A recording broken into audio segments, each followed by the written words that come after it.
Greetings and welcome, everyone. It's All You Can Geek Gamecast, episode 428. I'm one of your hosts, Jim Gast, joined by Corey Feinsod. Hello. And Tony Korkanakis. Yo! Welcome, guys. Welcome, listeners. Welcome, viewers, to 428 of the Gamecast. Into 2019. Best of podcast. We're going to get this out of the way right now, because we almost forgot last episode and the movie cast. It will be next week. Mike couldn't make the podcast this week, so we had to delay it one more week, which is good. Because getting into what we've been up to, I'm just like blitzing games now. So I have played hours of Forza Horizon 4. And that game is gorgeous. Like, wow. And also the games are always like at the peak of like the best looking generation. Just the thing I love about this game finally though, is they have a 1080p HDR 60 frames per second mode. The other games have always been 30 frames. So to get this game in 60 frames, I don't care about 4K. I care about HDR, especially with racing games. He's there, Tony. He's there now. Yeah. Look at that. I don't care about 4K. Quoted Jim, 2019. It's in 2019. I don't care about 4K. No, I care about 8K. No, I'm just HDR is more impressive than 4K. I said this to Mike, and frames per second, just going from 30 frames to 60 frames. It's so butter smooth. It's how you don't have to tell me on game. frames per second, dude. You don't have to tell me on that. I know. So I'm enjoying that quite a bit. The weather effects in that game, that's the new feature for it. It's impressive the way the snow actually driving on snow. It's almost like for the first time, because there's really been no racing game that feels like this. And that's crazy to say. It's live effects, so it's like as soon as it starts to rain, it starts to get a little slick, and then it gets really slick, and it's really cool. So the weather effects are really good for that game. But I got to play that. I've actually backed off of Odyssey because the combat for me is just I just don't like it. Assassin's Creed, by the way. Yeah, Assassin's Creed. I can't. The combat is so sluggish, and it's just not fluid. It's not. I want something like, I don't know. I want Spider-Man, and I'm not getting that with this game. And it's just like, it feels like it should be Spider-Man, but it's not. And I don't know how many times in a row I died at this one place, like over and over and over again. I'm just like, Forza, time for Forza. I just, because it was the combat, you deal such little tiny sliver damages that you have to constantly wail away at people. It's a classic RPG. I mean, but it's not. I love my turn-based RPGs. You feel like you're not missing something? Because like, this is the first time I've ever heard somebody say that. Really? I mean, okay, because the game. Okay, this is the thing. The game is designed around being an assassin. That's really the strength of the game. And while I'm good at that to start, I'm not good at that to continue. And it's like eventually all hell breaks loose and you can't get out of it. And it's just like, it just constantly spirals that way for me. Okay. It's just the way I play it, I guess. It just doesn't work. Yeah. I was gonna say, like, I don't think Assassin's Creed is trying to strive to be Spider-Man. No, and I'm not even knocking this game. Like, I'm not. It's just for me, it's not for me. Okay. It's very impressive visually. Same idea, like with Red Dead. Like, I knew that was probably not going to be for me, but I want to give it a shot. Yeah, I gave it a shot. That's what I did, and I'm impressed. I like the characters quite a bit too, and it's just like it's not the combat for me. That's really setting is great. I love the Greek setting. Yeah, I love the setting. So, and let's see what else. Into the Breach. I got that on Switch. Tony, your statement of it's brutal in terms of difficulty. Makes you feel like a bitch. Yeah, you know what's happening, and it doesn't matter. Yeah. What game do you know? You literally know. You really need to like concentrate on what your pilots are, like your powers and stuff. You need to remember that, and you need to like almost a little predict about spawns. But other than that, it's a chess game. Like you have to I'm dealing with maps. Like I got to unlock the boss, and then I didn't go to the boss. I went to the ice world, and I started to go through a couple missions there, and I got to like the third mission, and I was getting a little bit of damage, not much. And then like the third mission, like I just fell apart, and I'm like, wait, and I got down to like 1 power, and I'm like, okay. I sat there for like 20, 25 minutes on one turn, just like, all right, so if I do this, I know what you mean. Yeah, and it was unbelievable. I still lost. Right, so it's like I have to do this. Yeah. Then this happens, and if I do this, then this happens, and this guy can do this, and it'll chain, and I'm good. Yes, yeah, that's why I was like, how can I knock this guy off his shot so that I can also get this guy? And it just it was 20, 25 minutes of just sitting there looking at the screen like, I don't know what I'm going to do here. And then what happened was actually that mission, I think it's still on. I paused it and then I got Dead Cells. And I started playing Dead Cells. And so that game is actually pretty brutal. Cat jumped down. Awesome. That game everybody talks about is brutal difficulty as well. I mean, right? I mean, is it? Well, it's designed to kill you. So yeah, but I mean, I don't know what it is about that though. I love that. Like, it's. I'm having fun. So who is this, Jim? Who is this? You're a scroll. Get out of here. I don't know, but I'm actually like really liking that game, like a lot. I've replayed it. I probably restarted 3 times now, 4 times. Okay. Because I made it pretty far in the first, not the second playthrough. Second playthrough, I made it really far, and then. You think you did, Jim? I think I did. But then I bit off way more than I could chew with one guy, and I was just like, "Wow, he hits! Oh, I'm dead." It's just like, "Oh, he hits hard." Oh, and then I'm like, by the time you realize it, you're like, I hate when you like have like everything you want, like I'm like set out perfectly, and then like something stupid happens where. You just like fall down a hole by accident. You're like, oh fuck, and then mine was I didn't realize how hard that one guy hit, and I'm like, I'm okay, and if I dodge this, I'll be fine. If I don't dodge it, that's okay. I got health. I got lots of health, and then I was like, oh shit. That's the thing is, I think we were talking about that earlier in the year, Corey and I. But like, it's good because even when you do die, you're making some progress because you're unlocking weapons and skill trees, and so when you die, it's not like completely feel bad where you're like, oh, I just wasted 20 minutes of my life for nothing. You still progressed your save and your character, like trees and the possibilities and stuff like that, and even like permanently unlocking some stuff on the map and whatnot. So like you're getting items availabilities and stuff like that. You're crafting stuff. I mean, you're so yeah. And the other thing, and I think you'll get into this in a couple more runs, the game actually really rewards you. Because the way you can play it is you can like start off from the map and just kill everything on that first level, and collect all your orbs. Or you can just because like if you played it like once you get into the dozens of times, you'll be like the sewers. Like I don't even fuck with the sewers anymore. I'm just like I zip to the exit so that next level I can unlock the blue gate, and it just gives you a shit ton of orb and stuff, and it boosts you up to that level where you should be if you took your time. But instead of wasting like 10 to 15 minutes, I'm just exaggerating there, doing that first area. You just zip by in the first 2 minutes, and you're at pretty much the same power level as you would have. And that's what happens when you have that experience. So it's not like, God, I have to do this first level all over again.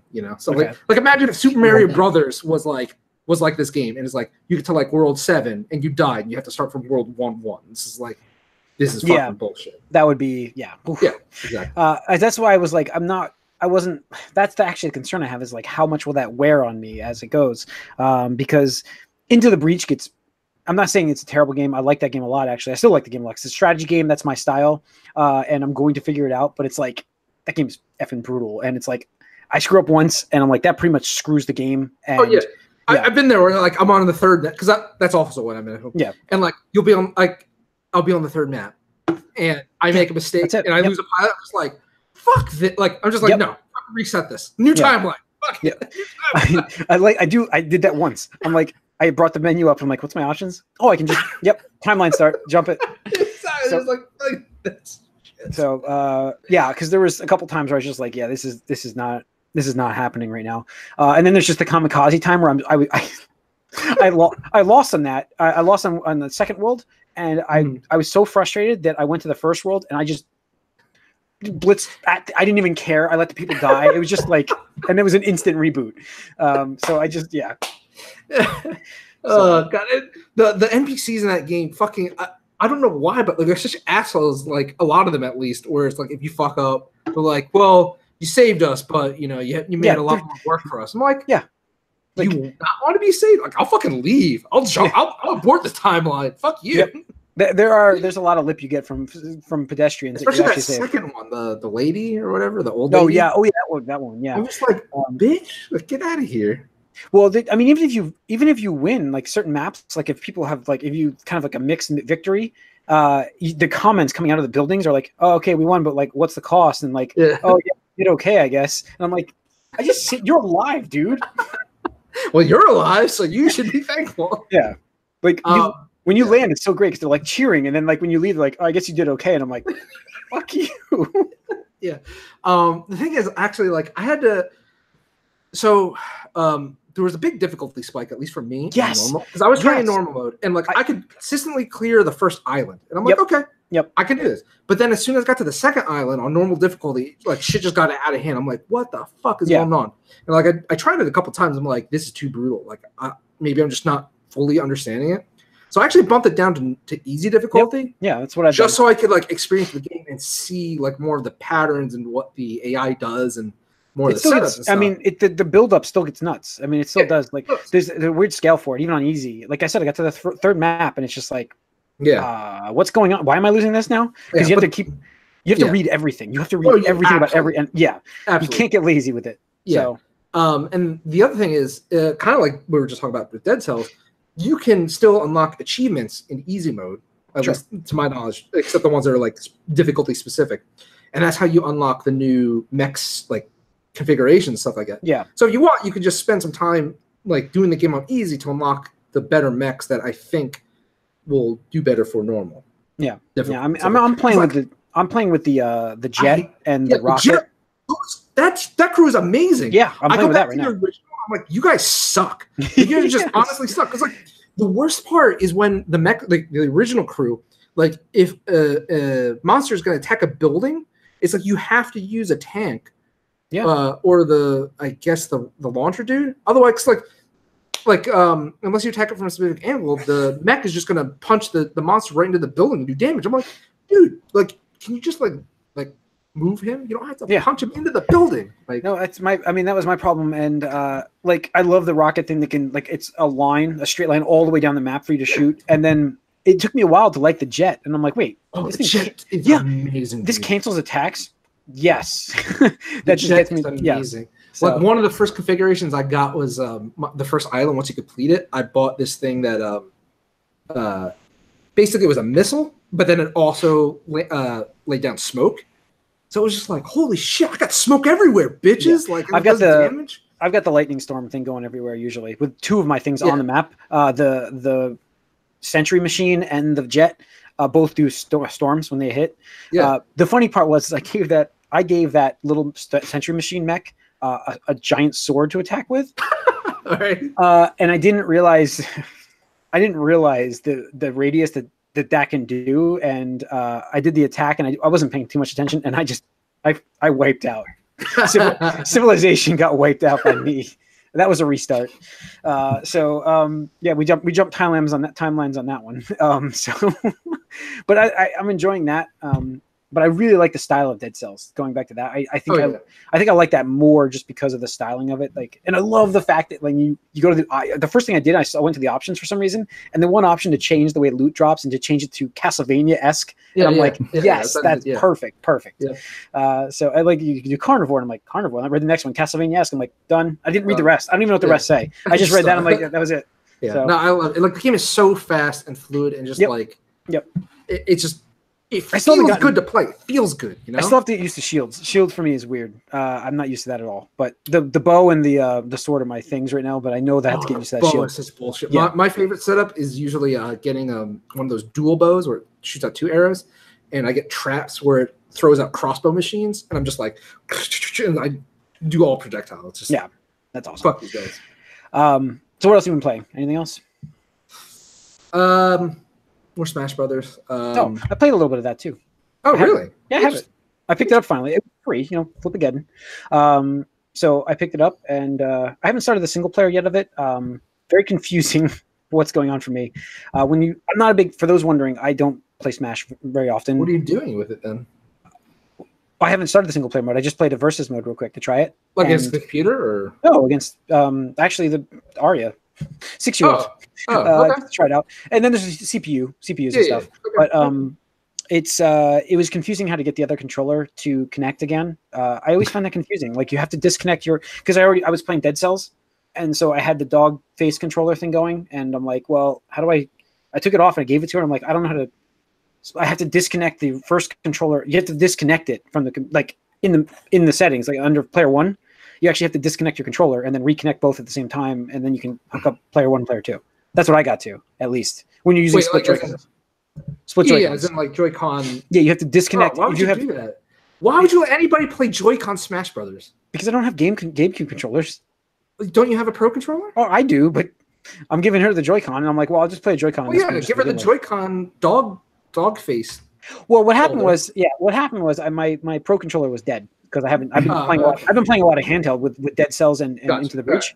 So I wasn't thinking about it. So it's charging now. So I won't have to deal with that again. But yeah. I don't know how anybody I could play it with GameCube. I could play it with the Switch Pro controller now. I can even play it handheld like decently, not great, but like I tried like just one Joy-Con and I'm like, no, this is disgusting. It was hurting my hands at some point. I was like, yeah.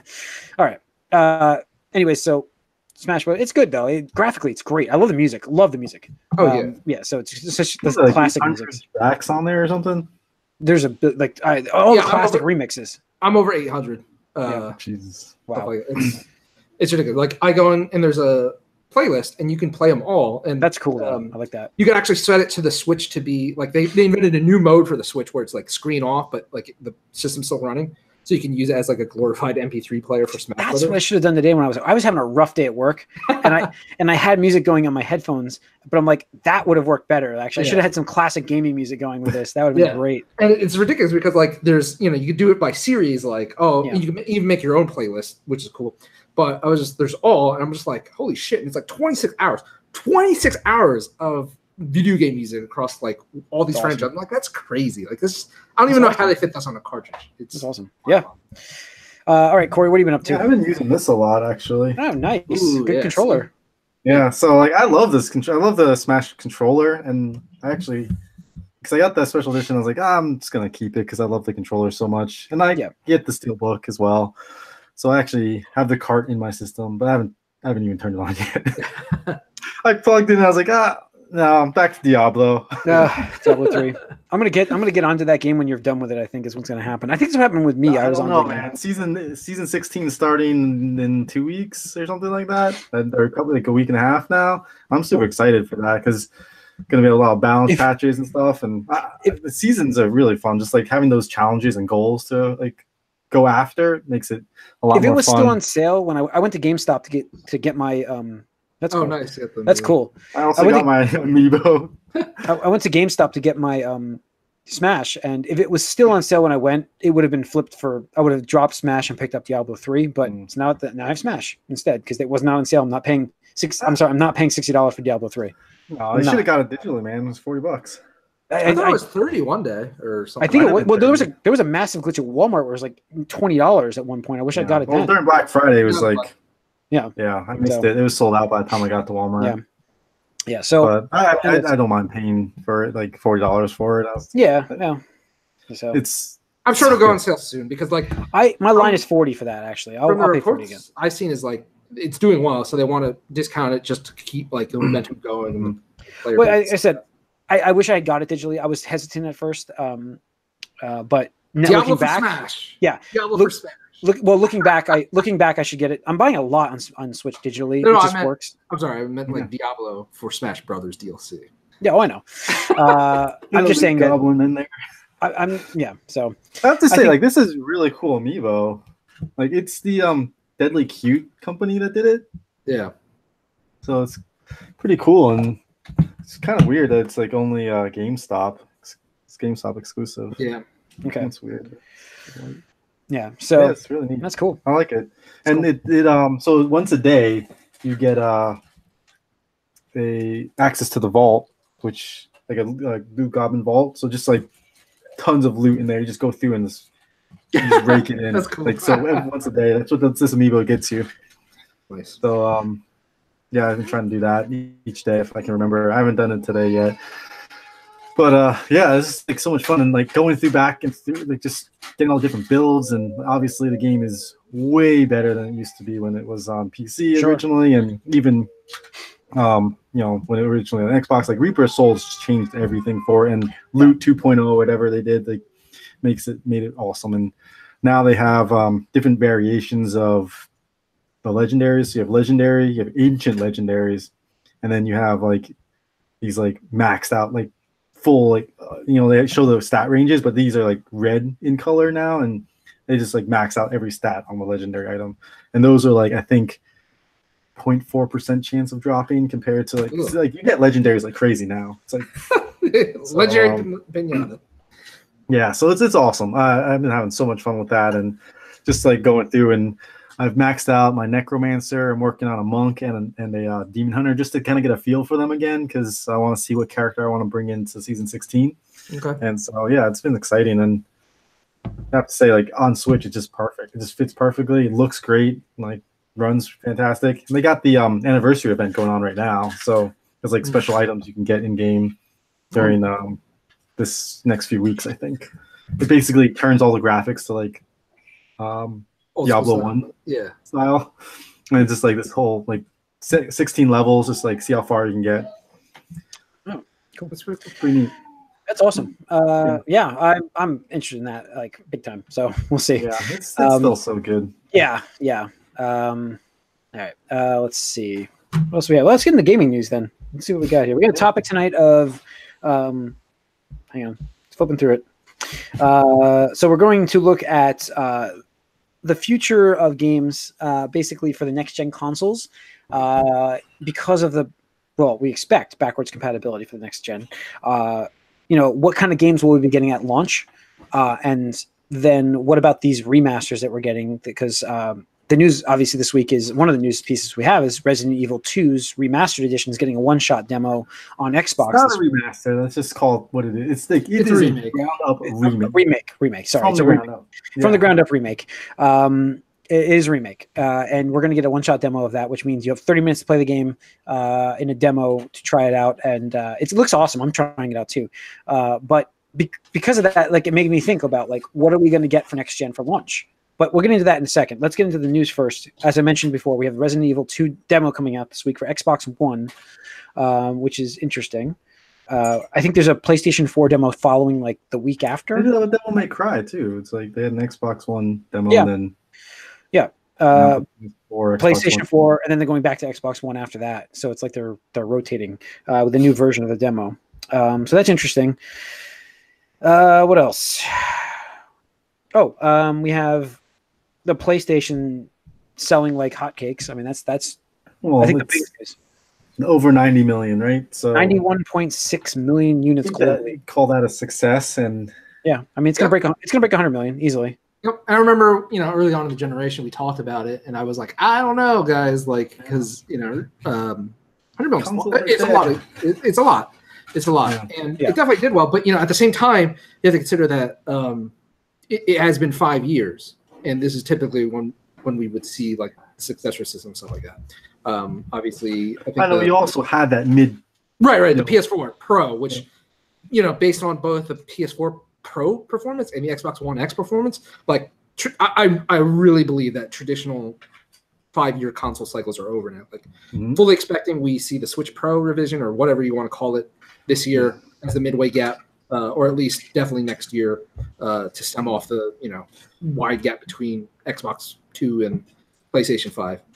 It just makes sense, and stuff like that. But yeah, definitely going to hit 100 million this year, and it'll be interesting, how much farther they could take it. Yeah. No, it's interesting to think that because they did release that second iteration, it's like. It's not the same as a PS3 and Xbox 360, where it was the same console. Like, it maybe ran cooler, but it did not really. Actually, wait, didn't the Xbox 360 like have a faster processor? With the remodel, it came out with like some revisions and stuff that were smaller and ran cooler, smaller die, so it ran faster and cooler. Yeah, so it was able to run. But it wasn't like what they're doing here. No, you still had 80 megs of RAM or some crazy number, small number. I'm sorry. Work came up for just a second there while I was on this. I apologize, everybody. Did you mention the fact that there were multiple Xboxes coming next gen? Is that what you just said? No, we didn't talk about next gen. We're just talking about the fact that last gen and stuff. So. Okay, so that's tying into this is the fact that like there's 2 already models in production for the Xbox Scarlet. There are 2 codenames, so we're already looking at having an Xbox One X version of the new console, essentially. Are you sure that's what that is and not the discless version? The rumor is that's what we're looking at is 2 different powered systems. I mean, like there was like talk of 360, the Elite controller getting a revision, and there's like new SKUs and everybody's excited, and it was white. I was like, well, It's Yeah. the same exact controller, just white. Well, I mean, I'm looking at this like it could be a discless version and a regular version, but I know that the report that I read, I had linked actually in our news, was from they're assuming this is basically an Xbox One X, like essentially a super powered console, and then the S version of the console launching at the same time now. So we're gonna have like a beefed up version and a not, and that's that's what I linked on here for the news. Yeah, I don't know about that. I don't know. I see it more being like because they actually have discless based. According to this, they actually have 4 consoles in production for the new console. So yes, there might be discless and on each one of those. It could be. So, but it's right now they're focusing on Anaconda. There's 4 consoles: Anaconda, Anthem, Donta, and Lockhart. Yeah. So, Scarlet. Scarlet is the overall concept of the next gen console, where these lower ones are the ones that are actually going out to developers. Then there's a developer kit version of things. I mean, there's a lot of versions of the Scarlet console essentially getting out there apparently, or in production. So, but it's basically it's like seems weird. It does. There's a lot, but and the thing is you look at the way the PlayStation 4 is selling right now, and it's just like it's still selling crazy good. Like, we're not going to get these consoles this year. We're not, even though, like I said, that was one of my bold predictions. They're selling too well. I mean, Xbox is the possibility, and that's the one I predicted to try to jump the gate to announce it in November and then come out in March, because I don't see the PlayStation launching until fall of 2020. You predicted we're getting announcements. I predicted announcements. I feel like that's still going to happen. I think that we'll get an announcement for a launch for Xbox One, the Xbox successor, for March launch. I really think Microsoft launches their next console in March. I really do. March 2020. Whereas I think Sony comes out in fall of 2020, just because of how well their PlayStation's selling. Yeah. I mean, yeah, but at the same time, like, I just feel like if they don't launch until fall of 2020, they run a real risk of pulling, I'll call it a Nintendo. Sure. Where, like, the Wii, you look at, we did great for 4 years in a row. It was just like, bam, records broken, et cetera, et cetera. But then all of a sudden, like, they just stopped releasing software, or at least, core demographic software, which is like Wii Music, like all that other, bull crap. And it was just like, Zelda got delayed, and it's like, oh, okay. Like, so there's nothing for basically a year almost, where just like, nothing was released for a year. People gave up. It was just like, and they ended the generation on a flub, and then they tried to launch with the Wii U another year later. So you had 2 years where it was just like, we got nothing. Sorry, like Sony's year is pretty empty this year. So. Right? It's empty. I mean, it's not empty. It's Ghost of Tsushima and possibly and Dreams, but I don't count Dreams as a system seller or anything. I don't think Ghost of Tsushima is this year. Yeah, has to be. I think I agree feel with you. like honestly, I think Last of Us comes out before Ghost of Tsushima. I think that comes out before Last of Us. Ghost of Tsushima has been in development before Last of Us 2, I believe. That means nothing to Sony. Means nothing to me, Tony. I honestly think, Corey, I disagree with you big time. Tsushima comes out first over Last of the Last. I would like to see Ghost of Tsushima. Like, different. I still got to stand by my prediction though that Last of Us 2 is going to be simultaneous PS4 and PS5 launch title. Yeah, I mean that would be a great boon for that console. Oh. I don't know. I think Last of Us 2 is going to be before. Right. Yeah. I think it's the only way. Days Gone's before all this, so who knows? Yeah, we'll see how that comes out. But Days Gone. Never had any interest in that game. So, all right. Before we get into the topic, which kind of flows with this, we should mention the fact that there's a mass exodus going on over at Blizzard, with executives leaving this company. Activision and Blizzard. Activision Blizzard, which is never a good sign when your executives are actually leaving. There's 2 big names leaving right now, and apparently they had a couple staff members leave earlier that were on the executive staff. So it's like it's pretty interesting. What was it? This one has who's leaving right here? The CFO, also the former CFO, who's now working as who's been with the company more than 8 years, is also leaving. He's still working with the company, but no longer the CFO. They're both leaving the company. Yeah. Both leadership of that. So the thing, like, it just the reason why I put this news on here because it kind of ties in with the news about the recent news about them focusing on finishing their games and not having long development getting more content out there, more stuff. Releasing more games. I mean, is it creative differences that they're leaving, or is it the fact that they are? No, I wouldn't. I mean, I think that's going on, but I wouldn't read too much. Like CFOs, like I don't know how much they are involved in creating games.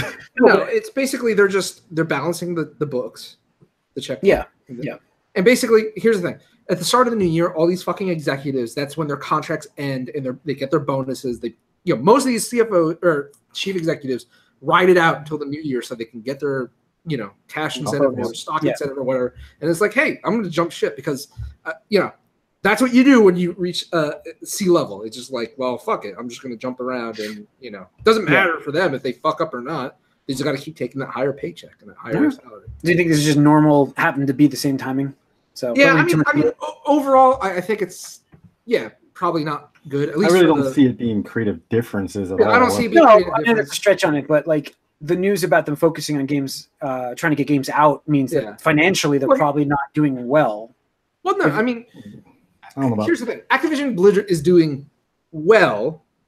Okay, in this grand scheme of like they're making billions of dollars instead of like just exaggerate trillions of dollars. Where it's like that's what their investors want. It's like you only made $10 billion. Why the fuck didn't you make $20 billion?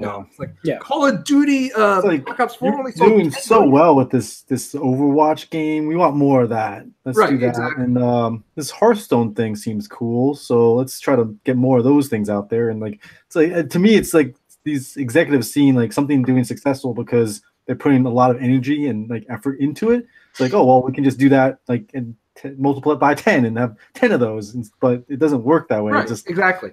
And that's it's interesting because for all these years that they've been merged, like they just let Blizzard do what they wanted.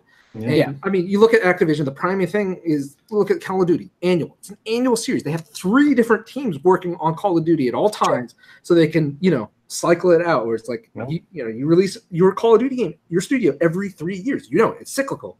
We can bet on it. We can bank on it. Like I'm more confident that Call of Duty will release this fall than the sun will rise in 2020. I'm that much more confident that will happen because it is like clockwork. But the thing is, overall, I think it's a little concerning because here's the thing: we already knew that the current, like the last CFO was cleaning house and saying you need, cutting costs, you need to ship more games, you need to put in more, ways for recurring revenue. So the past CFO that was either a little hands off or just kind of like, hey, I got to step in, guys, and do my little spiel. Now it's gonna be somebody that had no ties to any of these people and be like, fuck you, make more games, ship more games, make more money. That's what it's gonna be. I think so. So, all right. Let's move back into our actual topic here, which we were getting into with the talking about the games and next gen consoles. So the topic is obviously launch games coming for the next gen. If you remember right, launch games for these systems, these prior systems now for a long time are usually not excellent IPs. They're not the strongest of launches. So they found during this generation the niche of remasters and remakes. This has been the generation of kept PS4 alive for the first couple of years. Sure. So they found that this generation, but with backwards compatibility becoming more of a necessity in the next gen consoles. Like I think we're getting it with Microsoft's. I assume we're getting it with Sony's then. What do we get for remasters? I mean, do we still get remasters? And because I figured that would be launch titles. Like you said, Tony, Last of Us is going to be a simultaneous launch. I think it comes out as a launch title for PS5, and I think it comes out for PS4 at the same time. That gives it a massive delay for those wondering. Yes, I see this game getting delayed still.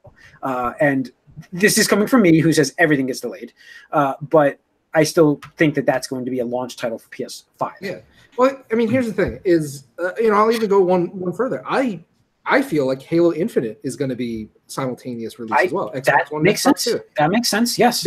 Because here's the thing: is like, you know, just as we've established with the Xbox One X and the PS4 Pro, that people love, like, you know, there's a certain demographic that just wants the newest and the latest and the greatest, and the gyms of the world, not to call you out or anything like that. But you know, it's going to be surefire. But here's the thing: you can't release a game. You know, imagine they release Halo Infinite just on Xbox 2. We'll just call it Xbox 2 for whatever's sake. Yeah. All right. You're limiting how many copies you're going to sell of that game because that was a big problem. Users that was a big problem still going to be right.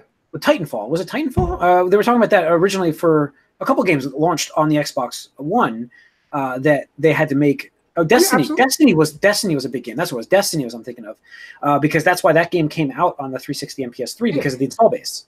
Yeah, absolutely. So you know, like you're spending millions of dollars. You know, that's what Microsoft's spending on Halo Infinite.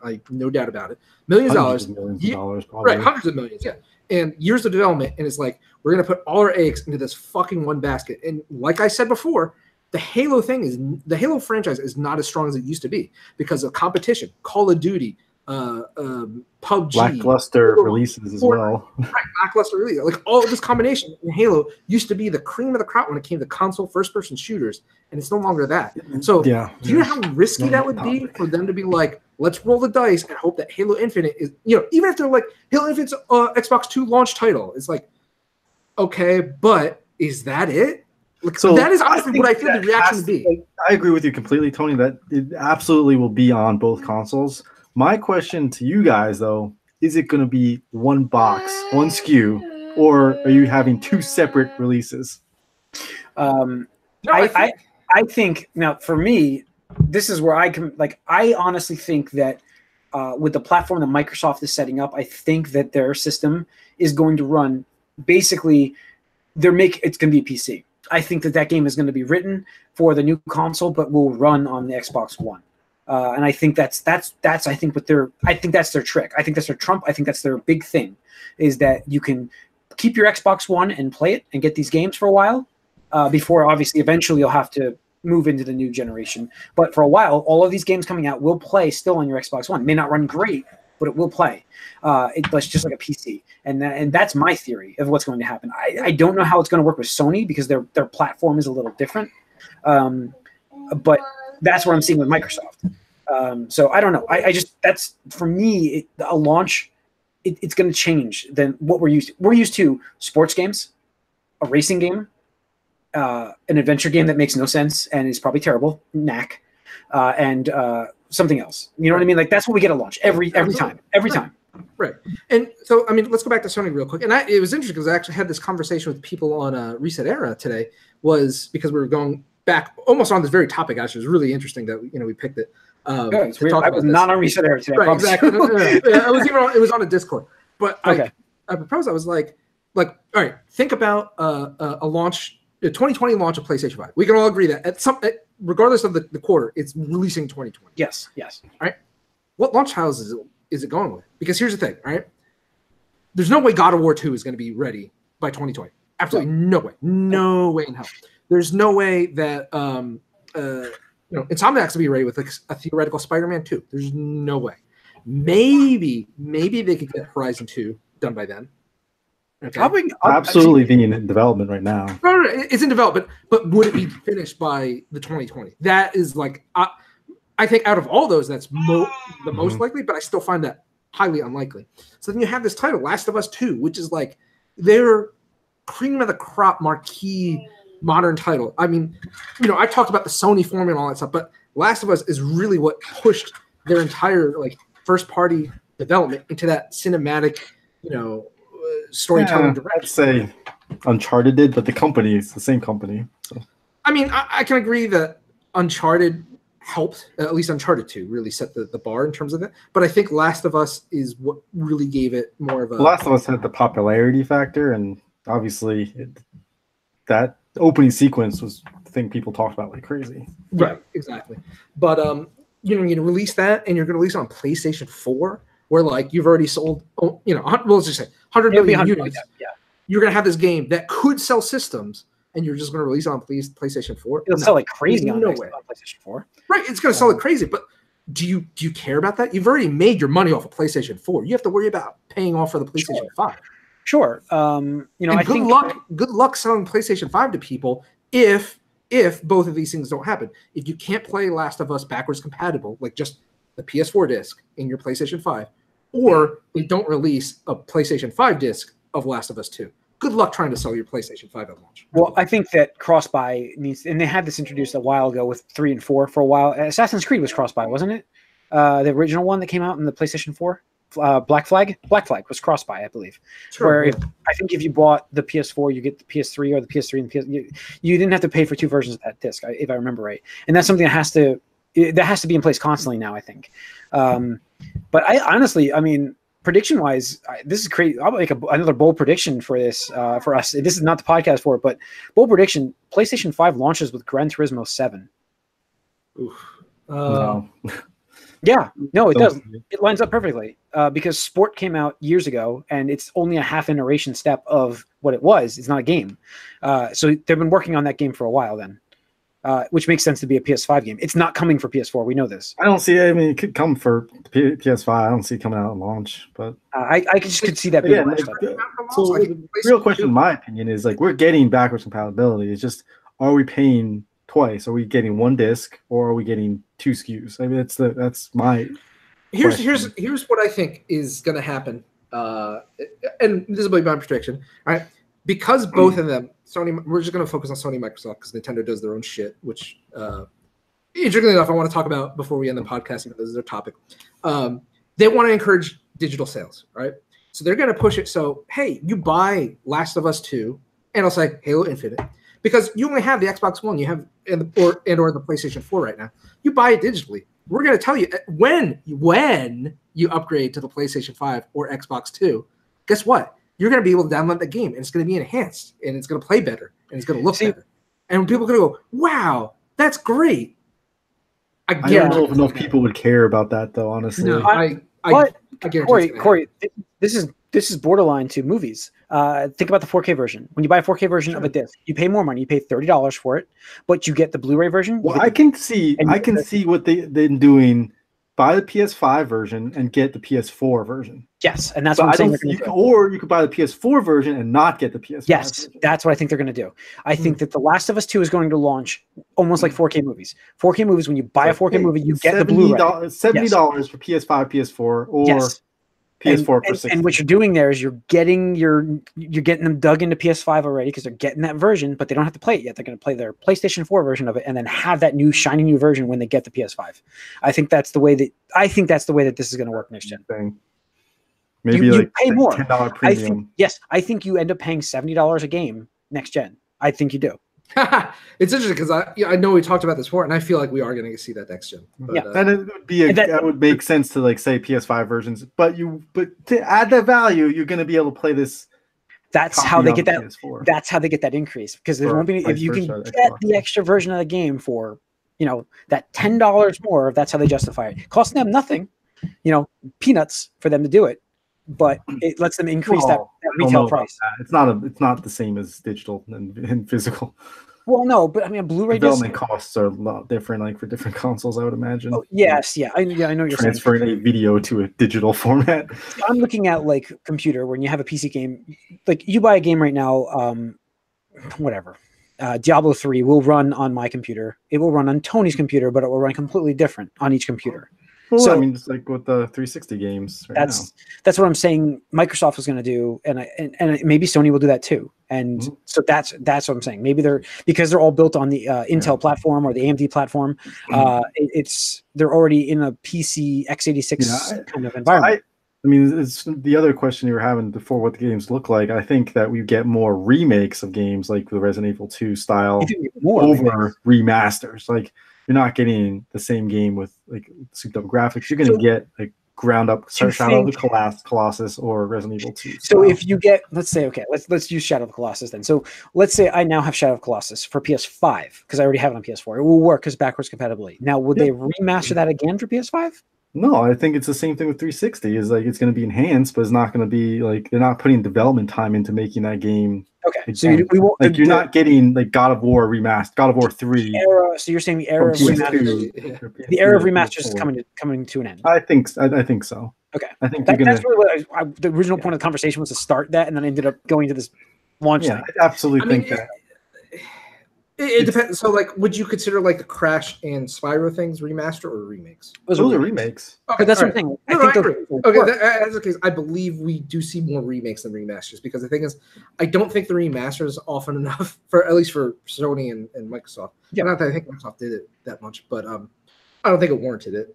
No, because, especially so like it's a quick and easy like cash grab. Right, the Uncharted remasters and the God of War 3 remaster, those you could throw out there for $40, and like it probably didn't cost you that much to like do. Like again, it's probably cost you a little bit to develop that, but at the same time, probably not that much. But I think, as far as going in the future goes, like you're not going to see that because you're going to be able to play those things like PS4 games on your PS5, and the people are going to want that modernized control or whatever. Like Crash, they had to change some things. It'll be interesting though because like I still feel like with at least the PlayStation 5. I don't know. I'm not going to speak to Xbox 2 again. Just calling it that. I mean, would you say that if they did make like God of War remastered or Spider-Man remastered with some additional content, like people wouldn't buy that? Well, I could see them doing a Game of the Year style thing, but I don't see it being a remaster. I'd say it's the same game. No, but like kind of like Last of Us remastered on PlayStation 4, right? Why didn't they even call it? I don't think the gap is big enough to warrant it. That's the thing. Like we'll see what they look like, but I don't think you can make if you're already running. Because they're already kind of running in a pseudo 4K. They're running in a super sampling kind of set. They're running at 60 frames, sometimes 30 frames. I know. That's why I said like with some new content, like maybe an extra. Yeah, but I don't see it. Like, I guess they could call it a remaster, but at the same time, it's not remastering it. Enhanced port. I don't know. That definitely I see. Do you think that would sell? Like, I don't think that if you already own God of War. Absolutely. People buy Game of the Year stuff all the time. If I already own God of War and I already own the DLC for it, why am I buying this again? Jim. That's not most people, though. I don't know. 90 million PlayStation 4s. How many Spider-Mans have been sold? Well, I don't have the DLC. 1 in 10 people own Spider-Man on PlayStation. Yeah, there's plenty of room for Spider-Man to be sold. That's right. 9 million Spider-Man sold. I forgot. I skipped that news. Sorry. I think that could definitely be a thing, Tony, where a enhanced port, but that would be the new remaster, I guess. But it would need to come with like all the content, that kind of thing. Sure, absolutely. Because I mean, that's so interestingly enough, that's what Nintendo is doing with their Switch games. But the thing is, and I think Nintendo should do this with their games. Is I think they should launch at a lower price point. I think if you're coming out with a remaster of that kind of thing, it should be $39.99. It should be it should not be $60. And that's my fear. That's the other thing. Like it's funny. Like I don't look at Mario Kart 8 as a remaster, right? I just feel like it's a port. Like Donkey Kong should have been out at $40. Diablo 3 should have been out at $40. It should be cheaper, but at the same time, it's like I think that if you're getting remasters, and especially if you're getting remasters in this next gen where they're backwards compatible and you could just play the other game that you already have, like I think you need to launch them at $40 at a cheaper price point than if it goes up to $70 or if it's $60, whatever it's going to be. Problem there, Jim, like you're looking at it like it's a wrong from consumer perspective. Fallout 4 or whatever came out with a Game of the Year edition with all the content, $60. $60, yes. That's what you're getting next gen at the full price. At the full price, $6. Why wouldn't you? They're going to make something new for that game. The value of the DLC. You're saying they're going to make something new for that game for the next gen. I just don't see it. I'm not saying new. I'm saying they're just going to give you everything that came out before it. It's not going to sell. I don't think it's going to sell. People are going to buy it. You can buy the PS4 version of the Game of the Year of Fallout 4 right now for like $20, and you're telling me that $60 PS5 version would sell the exact same content. I'm just saying. I believe Fallout 4 Game of the Year edition came out. It was $60. It was. I understand what you're saying. If they release Spider-Man Game of the Year edition with all the DLC for PlayStation 5, they will 100% charge $60 for it. Yeah, absolutely. But I'm telling, and for the people that don't own it, yes, I understand that, but it won't sell as much because they're not looking at to sell 9 million copies of that, Jim. No. Look, they're just looking to get the stragglers who didn't buy it the first time. Very small amount. Like, is it going to be worth it to do it? That's the problem. I don't think it's going to have. No, it's not this time because this time around you can't just pop in Horizon in your PS4. Like, I can't take Mass Effect 1. I can't take Mass Effect. Well, now I can, but I can't just take Mass Effect on PlayStation. Okay, shit. The whole story broke. Mass Effect 2 on PlayStation 3. I can't just pop that into PS4. I can't. But next gen, you can. So why would I buy? And let's say I have Mass Effect 2 because it has all the content, Jim. Stop. Let me stop you before you say this. What prevents me from going to the store to buy Mass Effect 2 Game of the Year Edition on PS4 that has all of the content that plays on my PS5? What's stopping you from buying Mario Kart 8 on your Wii U, Jim? The price. What do you mean the price? That's what I'm telling you. The price. It's $60. It should be $40. That's what I'm trying to tell you. But my point is, like, you can't launch it at full price if you do this. You're not buying Mario Kart 8 on the Wii U. It's the same reason you're not going to buy the other games because you think it's too high. That's not the case for most people. You already saw how successful Mario Kart's a bad example to use, dude. I'm just okay. It's worse next gen than it is now because now that their games don't work on PS4 that were on PS3. Next gen, they do work apparently. I understand that, Jim. I'm not arguing with you, and people are not going to care because it's a much harder sell. And I think they're stupid. Let's just get it out of the way. Like they don't care. It's a much harder sell. It may be a harder sell, but that's not a hard sell. But it'll be worth it because here's the thing. Yeah, you're going to have people like us who are just going to be like, well, that difference doesn't warrant me spending $60 for a brand new release versus going to GameStop and getting it for like $10. $10 for that. But there are going to be people that like just bought their brand new system and are like, see that on the shelf, and be like, oh, I want that, dude. Fucking Nintendo Switch's Diablo 3 was $60 next to a $20 version on PS4. I get you. No, I get you there. But that's a different platform. You can take that wherever you go, and that's the selling point. You don't have that selling point. I'm not saying that you're wrong there, Jim. I'm just saying the two games are the exact same game, and I own both versions. The exact same game. They're not the exact same game. Right, and that's what I'm saying. They're going to add like a little hook for it. What's the hook on a PlayStation 5? Can you take it wherever you go? That's the Switch's hook. Corey, if the Switch was a system that sat at home and Diablo 3 came out for it, would you have bought that? Jim, I'm not arguing that point. I'm telling you, people are putting out the same exact game for a higher price because it's on a different console.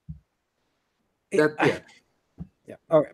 I get you there, but you have a different selling hook. Look, we're gonna get Diablo 3 Game of the Year edition, and it's gonna have like what are the enemies in Last of Us? Okay, let's take Skyrim for Switch. Let's take Skyrim. Let's take Skyrim, guys. We're not talking about the elephant in the room. Skyrim that has been on everything. It's coming for PlayStation 5. Why would you buy it on PlayStation 5? They'll come up with some. I guarantee they'll come up with some way. Yeah, mods. Maybe that'll be the selling point. Finally, maybe mods could finally happen. Oh, okay. Okay, there you go. Okay, that's it. Okay, that makes sense then. I guess they'll give you some as little as the hook could be. They will give you some hook that says, okay, this version is better. They're selling $150 versions of games because it has a statue in it. Yeah. I don't know. It's not going to stop these people just because it doesn't make sense. I say it differently, but I know, but that's what I'm saying. Like, if they put out Spider-Man Game of the Year Edition on PS5 and it sells 500,000 copies, that's a success. I don't think it even sells that. I think it would sell a million, bare minimum. Absolutely. 100%. No, it's going to, by the time PS5 comes out, we're going to have a Game of the Year version of Spider-Man on PS4. I just want to make sure. Okay, look, I'm not saying Spider-Man is equal to Mario Kart, right? But the Mario Kart 8 version on Switch has sold over 10 million copies. Listen, man, honestly, the Switch is a different beast. If it comes out on Switch, it sells. That's it. That's it. Honestly, you're right. I'm not saying it's a direct one-on-one comparison, but I'm saying like if it's the right game, and I would say Spider-Man is the probably best game that you could compare it to with what Sony has right now, because God of War doesn't have any DLC. There's nothing that they can do. Like God of War, what does God of War Game Edition look like? Also, Jim, it's done. The other thing is, how many people are going to keep their PS4s when they get a PS5? But if I know my game plays, if I know Spider-Man plays on PlayStation 5, and I don't know why at that point I'm playing it, but let's just say maybe I keep that. Yeah, and that's fine. People will do that. Absolutely. But again, if they release, here's the thing: when you have that, there will be people that won't know. They won't know. Like, they won't know. And I'm Bumble fuck consumer number one. And That's I want a PlayStation 5. You and got me there's there. Spider-Man Actually, Game of the Year edition for $60, maybe $70. It's like, oh, well, I heard really good things about that in the news. I'm gonna buy this. I can't go down to GameStop and buy the. I mean, there are people that didn't have PS4s this generation as well. There's no argument against the uninformed. Yeah, I know. There's going to be a small amount of people that don't have that skip the gen and go to PS5 from PS3. There's going to be a few, and I get that. But what prevents them from going to buy They already skipped the gen for some reason. What prevents them to go buy a $10 version of Spider-Man Game of the Year for PlayStation 4? Do play it on their PlayStation 5. You upgrade to a 4K television, but they skipped. It's the new shiny thing. Are skipping a generation. They're not because they know they're informed. You bought movies that you bought previously on Blu-ray in 4K. Yes. Yes. I just bought Kick-Ass last week on 4K because it was $5. So why are we having this argument? it was a deal, though. But it released at MSRP at some point. Sure. And it sold a certain amount of copies at MSRP at some point. And here's the thing, Jim. Spider-Man, they've already invested in it. They've already made immense profits on it. Anything that they would sell, even if it's 500,000 copies, they would still profit off of that. I guess it wouldn't matter then what the hook is, if it's like better frame rate or if it's better graphics. Sure. Better frame rate, shading, I don't know. A 4K, 8K, whatever the fuck it is. Loads twice as fast. I mean, they're gonna maybe Into the Spider-Verse costumes. I don't know. Something. There will be some hook. For the record, for those wondering, I'm also the guy that bought Last of Us on PlayStation 4 because I have it sitting right here on my shelf. Oh, I know. I know you've done this. But I'm not that person. I'm defending the people that are going. I speak for the people that don't do this. You're standing up for consumer rights. I got you. I'm the Lorax, okay? I speak for those people. All right. I think we're good. Oh, hold on, real quick. I just want to Nintendo news because this is breaking as we're recording the podcast. So Nintendo has historically done January directs for the past X years, where it's like, hey, here's our lineup for this year now, like most of the titles. So everybody's been, preparing for this. Everybody's been like teasing it and stuff like that.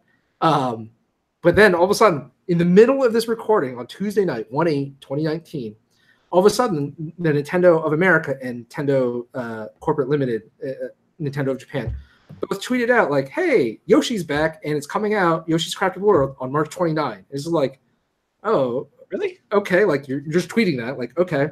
And then they came out with a tweet of the new NES online games for January, which are Zelda 2 and Blaster Master, which is cool, but it's like, this is information we could be getting from a Nintendo Direct. And then a half hour later after that, they're like, hey, Kirby Yarn, Epic Yarn Adventure is coming on 3DS in whatever month. And it's just like, these are all things you could be announcing on your Direct. And it's random on a Tuesday night.